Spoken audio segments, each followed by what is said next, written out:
Welcome, dear friend, to this quiet space of reflection. Tonight, we continue our journey with day 9 of our daily Bible reading, immersing ourselves in Genesis chapters 24 through 26. We begin our reading in Genesis chapter 24. So Abraham was old and well advanced in years, and the Lord had blessed Abraham in all things. Abraham said to his servant, the oldest of his household, who had charge of all that he had, "Put your hand under my thigh, that I may make you swear by the Lord, the God of heaven and God of the earth, that you will not take a wife for my son from the daughters of the Canaanites among whom I dwell, but will go to my country and to my kindred and take a wife for my son Isaac." The servant said to him, "Perhaps the woman may not be willing to follow me to this land. Must I then take your son back to the land from which you came?" Abraham said to him, "See to it that you do not take my son back there. The Lord, the God of heaven, who took me from my father's house and from the land of my kindred, and who spoke to me and swore to me, 'To your offspring I will give this land. He will send his angel before you, and you shall take a wife for my son from there. But if the woman is not willing to follow you, then you will be free from this oath of mine. Only you must not take my son back there." So the servant put his hand under the thigh of Abraham his master and swore to him concerning this matter. Then the servant took 10 of his master's camels and departed, taking all sorts of choice gifts from his master. And he arose and went to Mesopotamia, to the city of Nahor. And he made the camels kneel down outside the city by the well of water at the time of evening, the time when women go out to draw water. And he said, "O Lord, God of my master Abraham, please grant me success today and show steadfast love to my master Abraham. Behold, I am standing by the spring of water, and the daughters of the men of the city are coming out to draw water. Let the young woman to whom I shall say, 'Please let down your jar that I may drink,' and who shall say, 'A drink and I will water your camels also,' let her be the one whom you have appointed for your servant Isaac. By this I shall know that you have shown steadfast love to my master." Before he had finished speaking, behold, Rebekah, who was born to Bethuel, the son of Milcah, the wife of Nahor, Abraham's brother, came out with her water jar on her shoulder. The young woman was very attractive in appearance, a maiden whom no man had known. She went down to the spring and filled her jar and came up. Then the servant ran to meet her and said, "Please give me a little water to drink from your jar." She said, "Drink, my lord." And she quickly let down her jar upon her hand and gave him a drink. When she had finished giving him a drink, she said, "I will draw water for your camels also, until they have finished drinking." So she quickly emptied her jar into the trough and ran again to the well to draw water, and drew for all his camels. The man gazed at her in silence to learn whether the Lord had prospered his journey or not. When the camels had finished drinking, the man took a gold ring weighing a half shekel and 2 bracelets for her arms weighing 10 gold shekels, and said, "Please tell me whose daughter you are. Is there room in your father's house for us to lodge?" She said to him, "I am the daughter of Bethuel, the son of Milcah, whom she bore to Nahor." She added, "We have plenty of both straw and fodder, and room to lodge." The man bowed his head and worshipped the Lord and said, "Blessed be the Lord, the God of my master Abraham, who has not forsaken his steadfast love and his faithfulness toward my master. As for me, the Lord has led me in the way to the house of my master's kinsman." Then the young woman ran and told her mother's household about these things. Rebekah had a brother whose name was Laban. Laban ran out toward the man, to the spring. As soon as he saw the ring and the bracelets on his sister's arms, and heard the words of Rebekah his sister, "Thus the man spoke to me," he went to the man, and behold, he was standing by the camels at the spring. He said, "Come in, O blessed of the Lord. Why do you stand outside? For I have prepared the house and a place for the camels."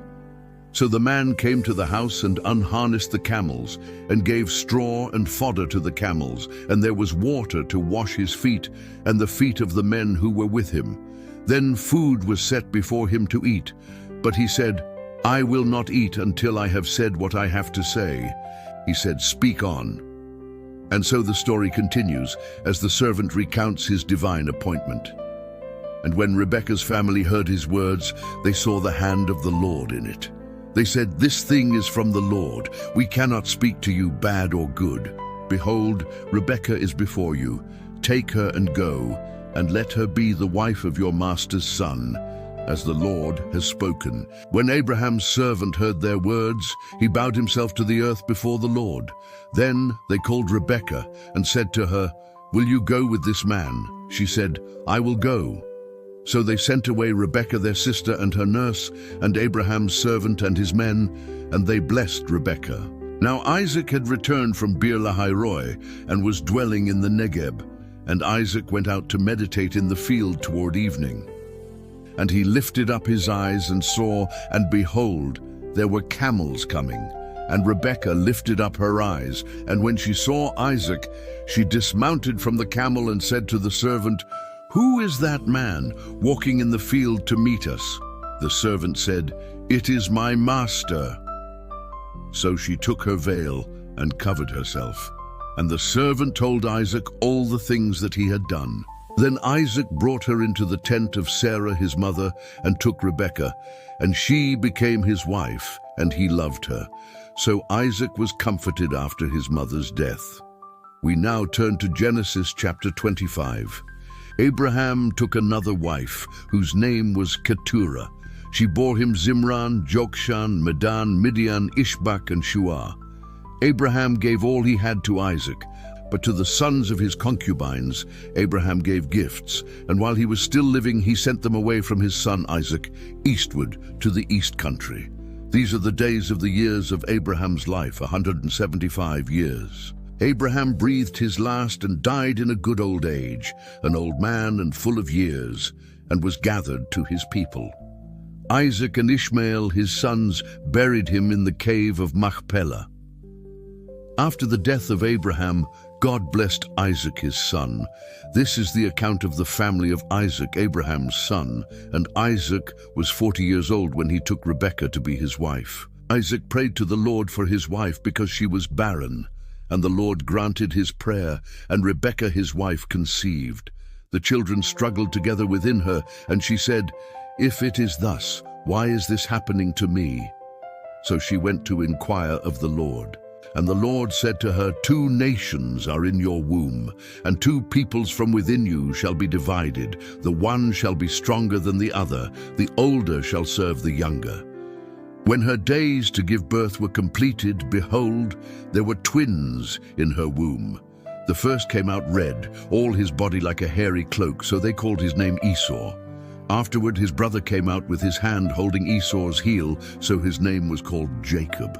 Isaac was 60 years old when she bore them. When the boys grew up, Esau was a skillful hunter, a man of the field, while Jacob was a quiet man, dwelling in tents. Isaac loved Esau because he ate of his game, but Rebekah loved Jacob. Once when Jacob was cooking stew, Esau came in from the field, and he was exhausted. And Esau said to Jacob, "Let me eat some of that red stew, for I am exhausted." Jacob said, "Sell me your birthright now." Esau said, "I'm about to die. Of what use is a birthright to me?" Jacob said, "Swear to me now." So he swore to him and sold his birthright to Jacob. Then Jacob gave Esau bread and lentil stew, and he ate and drank and rose and went his way. Thus Esau despised his birthright. Finally, we read from Genesis chapter 26.